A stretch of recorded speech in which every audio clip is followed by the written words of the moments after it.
Bueno, pues el siguiente video vamos a explicar el último de los instrument ratings o índices del instrumento, que se llama Input and Output Impedances, o bien impedancias de entrada y de salida.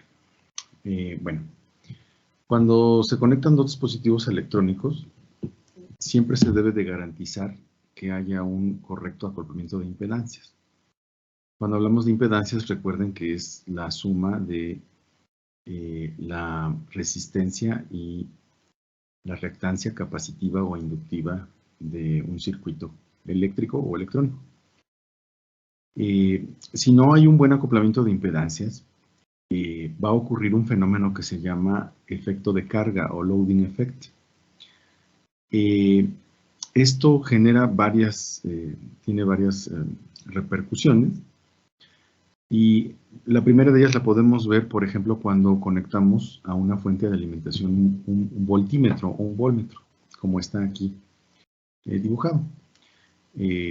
Nosotros nos interesa, por ejemplo, medir el voltaje en circuito abierto de una fuente, y pues le conectamos un voltmetro en paralelo para medir ese voltaje.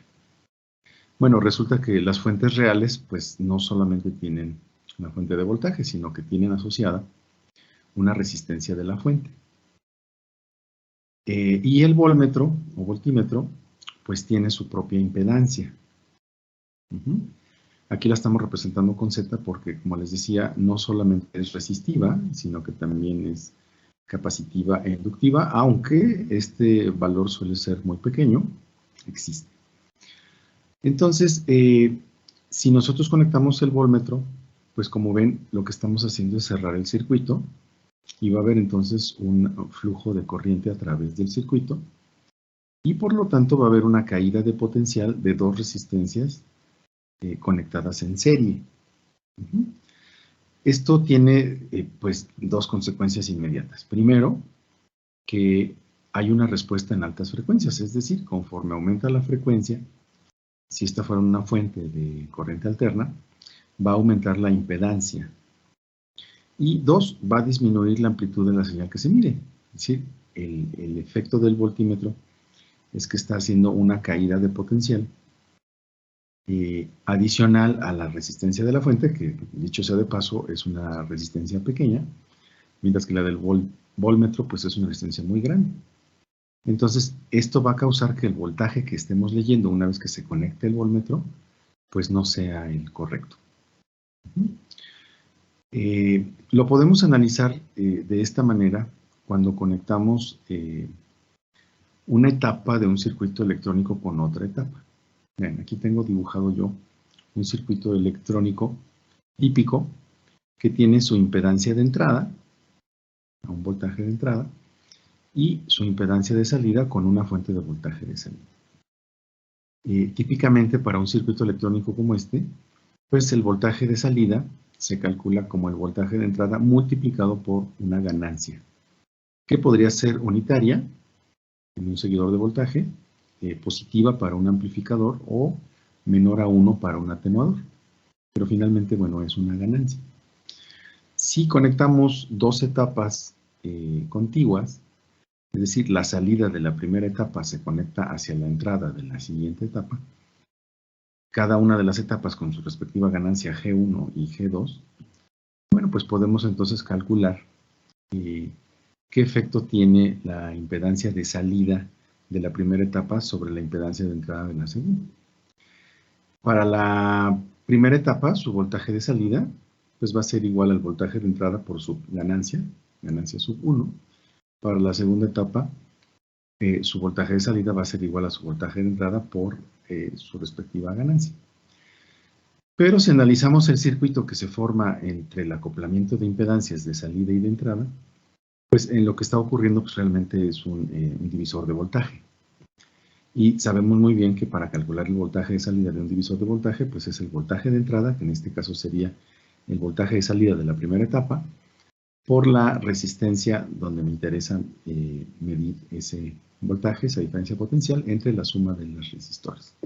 En este caso de las impedancias. La de salida de la etapa 1 y la de la entrada de la etapa 2. Si sustituimos el valor de este voltaje de entrada 2 en esta ecuación, pues vamos a llegar a esta última expresión, en donde vamos a ver que el voltaje de salida total del acoplamiento de estas dos etapas va a ser el voltaje de entrada por la multiplicación de las dos ganancias, pero por la multiplicación de la impedancia de entrada de la segunda etapa entre la suma de las impedancias de salida de la primera más entrada de la segunda. Y aquí se puede ver, analizando esta igualdad, supongamos por lo pronto que las ganancias son unitarias, es decir, que no tenemos ni amplificación ni atenuación de la señal. Entonces el voltaje de salida va a ser proporcional al voltaje de entrada, pero en función del acoplamiento de impedancias. La regla siempre nos dice que para que haya un buen acoplamiento de impedancias, la impedancia de entrada debe de ser mucho mayor que la impedancia de salida de la etapa anterior. Y eso lo podemos ver aquí. Si ZI2 es mucho más grande, este término no va a pintar en la suma y básicamente vamos a tener ZI2 entre ZI2. Entonces vamos a tener una ganancia unitaria. Ganancia que solo se debe a ese buen acoplamiento de impedancias. Ya cada una de las etapas puede tener una ganancia adecuada y esa multiplicación va a ser la que nos dé la ganancia total, pero no va a ser afectada por el acoplamiento de impedancias. En cambio, si el valor de la impedancia de salida con la de entrada son parecidas, ahí va a aparecer entonces una división entre un número más grande y eso va a hacer que se caiga, que se atenúe la señal de salida debido a ese mal acoplamiento de impedancias.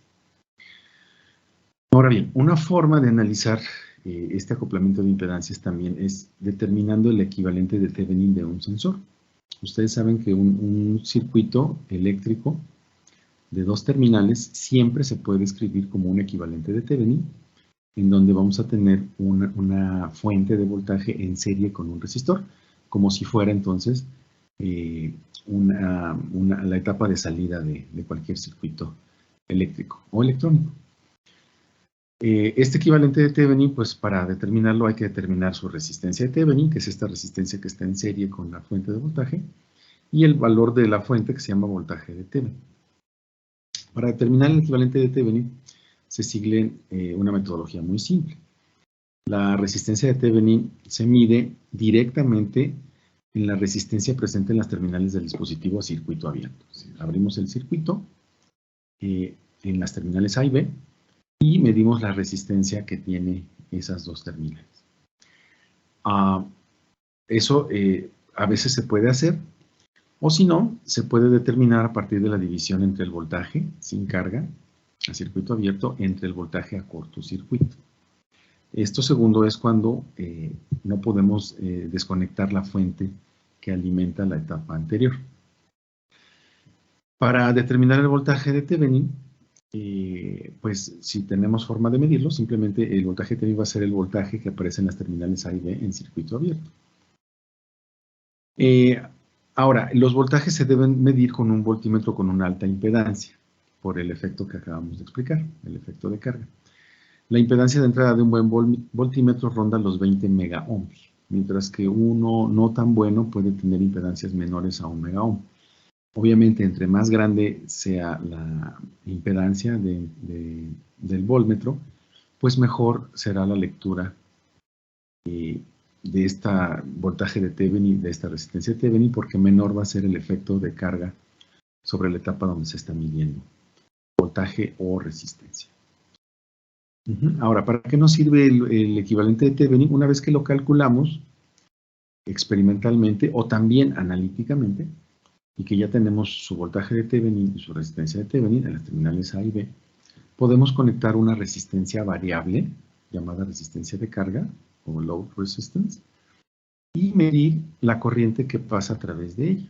Esta resistencia la podemos mover para ver qué efecto tiene los diferentes valores que puede tomar sobre la potencia que se está transfiriendo hacia la propia carga. Entonces vamos a suponer que el voltaje de Thevenin y la resistencia de Thevenin los calculamos a partir del equivalente de Thevenin de un sensor. Conozco los valores y son fijos. Y vamos a suponer que la resistencia de carga, que es la que está a la derecha de ahí, B, es variable y equivale a la impedancia de entrada de un amplificador, que sería la primera etapa donde vamos a conectar un sensor analógico. Y queremos saber o determinar, analizar cuál es la potencia entregada por el sensor hacia la siguiente etapa, es decir, hacia el amplificador de entrada o amplificador de instrumentación. Y lo que queremos contestar es cómo deben de ser la resistencia de Thevenin, es decir, la resistencia del sensor, y la resistencia de carga, es decir, la resistencia de entrada del amplificador operacional, para que la mayor parte de la amplitud del voltaje Thevenin aparezca en la resistencia de carga. No se pierda en la resistencia del sensor, sino aparezca como tal, sin atenuaciones, en la resistencia de carga.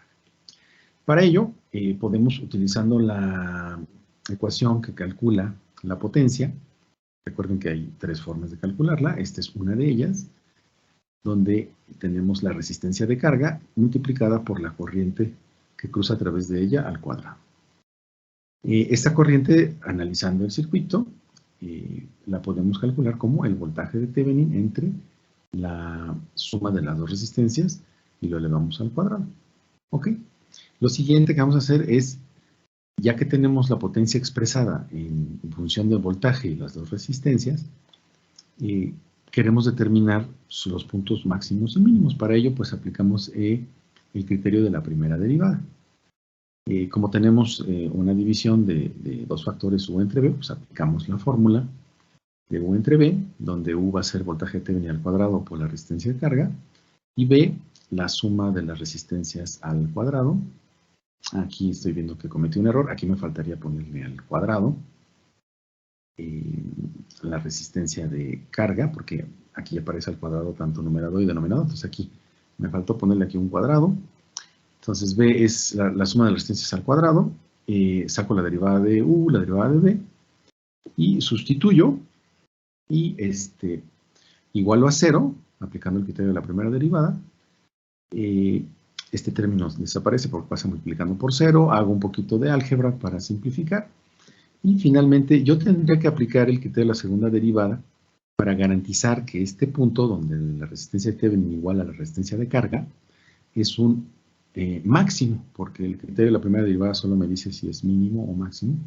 Tendría que aplicar el segundo para garantizar o determinar más bien si en este punto donde las resistencias son iguales tengo un máximo o un mínimo. Para no hacerlo, decido graficar. Entonces hago un pequeño script en MATLAB donde dejo fijas el voltaje de Thevenin, la resistencia de Thevenin, y tengo una resistencia de Thevenin máxima, una resistencia de carga que voy a variar entre 0 y ese valor máximo, calculo la potencia y saco la gráfica de resistencia de carga contra potencia. Esa gráfica la puedo ver en la siguiente diapositiva y veo que efectivamente donde la resistencia de Thevenin coincide con la resistencia de carga es donde se da el máximo de la curva. Como pueden ver, antes de ese valor máximo, la curva es ascendente, y después de ese máximo la curva es descendente y con una pendiente no tan pronunciada como la curva ascendente.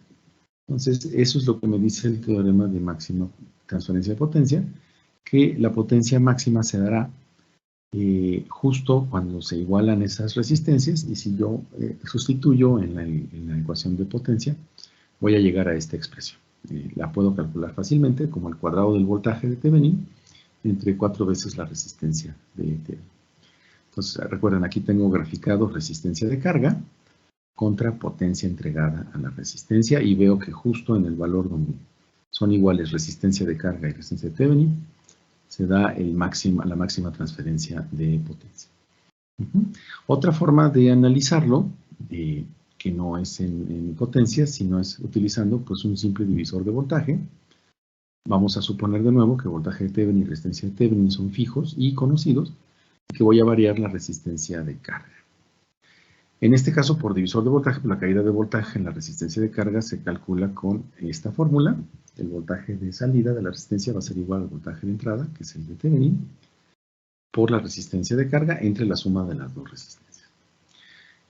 Voy a graficar la curva para ver cuál es su comportamiento. Primero voy a dejar fija la resistencia de carga y la resistencia de la fuente, RS, y voy a modificar la resistencia de carga de 0 a 100. Hago la gráfica y luego voy a hacer lo contrario. Voy a dejar fija la resistencia de carga y voy a variar la resistencia de la fuente también de 0 a 100 y graficar para ver el efecto que tiene mover una dejando fija la otra de las dos resistencias. Entonces, aquí en la primera gráfica, como dije, estoy variando la resistencia de carga, dejando fija la resistencia del equivalente de Thevenin. Y ya vi esta curva, es la curva de potencia, la curva roja, mientras que la curva azul es el voltaje. Como vemos, siempre es creciente, es decir, conforme yo aumento la resistencia de carga, obviamente va a haber una mayor caída de potencial en esa resistencia, mientras que el color verde pues es la gráfica de la corriente, que como vemos esa es una gráfica siempre descendente. Conforme yo aumento la resistencia de carga, cada vez va a ir cruzando una menor corriente a través de ella. Y precisamente como tienen comportamientos encontrados, uno descendente y otro ascendente, pues hay un valor en donde se llega a ese máximo de la curva, recordando que la potencia es la multiplicación del voltaje por la corriente. ¿Qué es lo que me dice estas tres gráficas donde yo dejo fija la resistencia del sensor y modifico la de carga? Que lo que me conviene es que para tener una mejor transferencia de potencia hacia la siguiente etapa, la resistencia de carga debe de ser mucho mayor que la resistencia de Thevenin. Ahora, en la otra gráfica, donde dejo fija ahora la resistencia de carga y modifico la de Thevenin, voy a ver que la potencia siempre va hacia abajo, siempre es decreciente, porque tanto voltaje como corriente siempre son decrecientes. Conforme yo voy aumentando la resistencia de Thevenin, cae tanto el voltaje como la corriente. Y lo que me dice esta curva, bueno, que lo que me conviene es que la resistencia de Thevenin pues debe de ser pequeña, lo más pequeña posible, para que la caída no sea tan grande en transferencia de potencia y de voltaje. Bien, con esto termina la presentación. Voy a recalcar simplemente que entonces lo que puedo concluir de ambas gráficas es que me conviene un sensor que tenga la menor resistencia posible y en función de esa resistencia que yo conozca, debo de hacer que la impedancia de entrada del amplificador operacional de instrumentación sea lo más grande posible o lo más alejada posible de esa resistencia del sensor. Esas son las conclusiones que puedo tomar para lograr un buen acoplamiento, en este caso, entre un sensor y un amplificador de instrumentación, que serán las dos etapas de mi circuito eléctrico. Bueno, pues esto sería todo por este video. Nos vemos la próxima.